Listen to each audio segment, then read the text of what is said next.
Today, we're going to analyze a snippet of the Amazing Lucas's call-in live stream where he has two veteran officers analyzing the Jacob Blake shooting in Kenosha, Wisconsin. Again, Kenosha, Wisconsin. We're going to call him Jay. He's an active member. Active he officer. It like he sees it so far. Active. He's active. He's actually doing it right now as we speak. Jay, thanks, man. Thanks for coming on, man. All right, how are you? Good. Right. We're talking about the incident with Jacob Blake, the individual walking around, the officer you see have guns out on him. You tell me, give the breakdown. Tell me what you think, and I'll tell you how I feel. Well, I did a little bit of research on this. As much research is out there right now. Obviously, we're not privy to everything that went on. We kind of know why he was there, why the officers were there. From what I understand, it was maybe a domestic violence situation, or maybe just a domestic situation where a couple females were fighting, and this male supposedly came to break them up. But let's take it a step further and say this is worst case scenario, like you said. Okay, let's say the officers during their investigation discovered that this dude had a felony warrant for his arrest, or whatever the case may be, but something like that. So they go to put hands on him. He starts walking away. On the video, I could see he does not have a weapon on.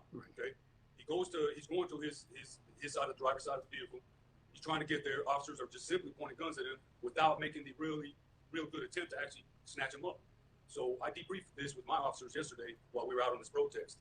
And what I told them is, look, fellas, worst case scenario, he has a felony warrant for his arrest for whatever it may be. Put your guns down, or maybe one officer keep his gun out, maybe another officer has a taser. The third officer, snatch him up, please. Snatch him up. If you need to put him to the ground, do that. Get him cuffed up. Do not let him get to that vehicle. Because once he gets to the vehicle, I know what that officer was thinking. You probably know the same thing, Joe. He's thinking that the male's going for a gun inside the car. Maybe the male was simply trying to get away. Huh? It's not unusual for a guy with a felony warrant to take off on you. Happens all the time. Sergeant.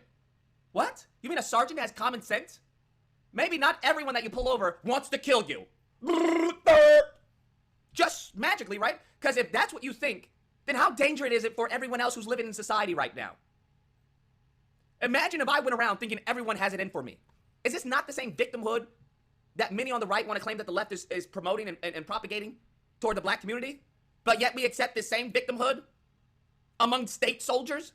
Let's say he gets to the car and you don't catch him up in time to snatch him up and put him under arrest. Well, then in that case, I tell my guys at this point in time, under the conditions we're working right now, he's gone. Let's get a plate number. Let's put a warrant out for his arrest based on talking to the two females who were fighting, getting a plate number, running the plate. That goes to the detective. Let's get a warrant put out for this guy. Don't put yourself in that type of situation right now.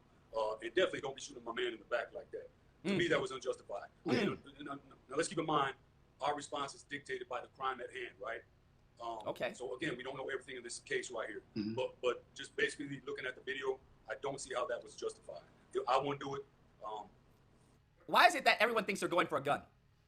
Is it just me who finds that suspicious? Well, I thought he was going for a gun.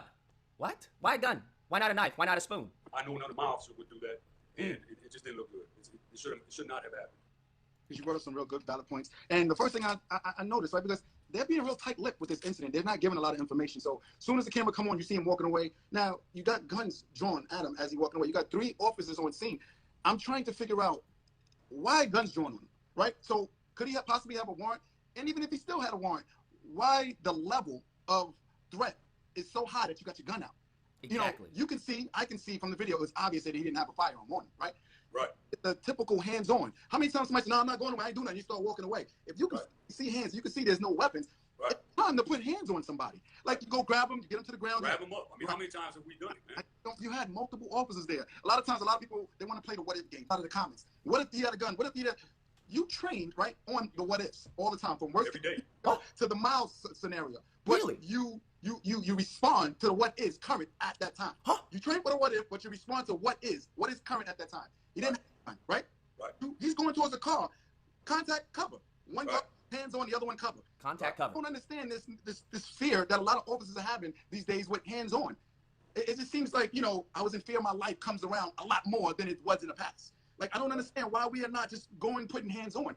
People say it's a dangerous job. There got to be some level of, okay, now I'm going to put hands on. He should have put hands on right out the gate. Should have. He should have put hands on the gate. Yeah, he did get to the car, right? So even when he got to the car, okay, he's in the car. I'm disengaging. My guys are disengaged. Get some cover. Get that plate number. Call it out. Let's get a star chase on it, or whatever you may be. Whatever you can do. But again, I'm saying that with caveat. I don't know what the crime was, and I don't know what kind of warrant he may or may not have had. Even so, I still would have had my officers disengage in that. As you can see, that video with those two police officers talking, they're talking about a different way of handling the situation involving Jacob Blake. Now, if you're one of these OTLs who has listened to these two guys, and you're like, well, they could have handled it better, but no, there's no but. If the cops could have handled it better, they should have handled it better. And I don't want to hear about, it was like it's a split-second decision. That guy was walking to his car. The guy was walking to his car fast, but he's walking to his car. Okay? At some point, you got to put hands on. You got to take a risk. Okay? It's your responsibility. It's your responsibility to take a higher risk for your death than the civilian. Because it's your job to protect all people. It doesn't matter if they're felons. It doesn't matter if I don't care who they are. It is your job as a cop.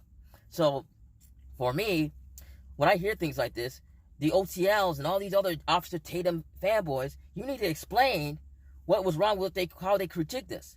Because apparently, that's what I was thinking. I'm like, you guys got to put hands on. One of you guys got to put hands on the officer. If the guy pulls out something, then you shoot him. It's just that simple. If the guy pulls out something, then maybe you use force. I don't even know if you use force at that point. I don't know. The bottom line is this. You had 3 officers. 3 officers that were scared to engage criminals. I know it's a tough job. I would be scared. That's why I'm not a police officer. Okay?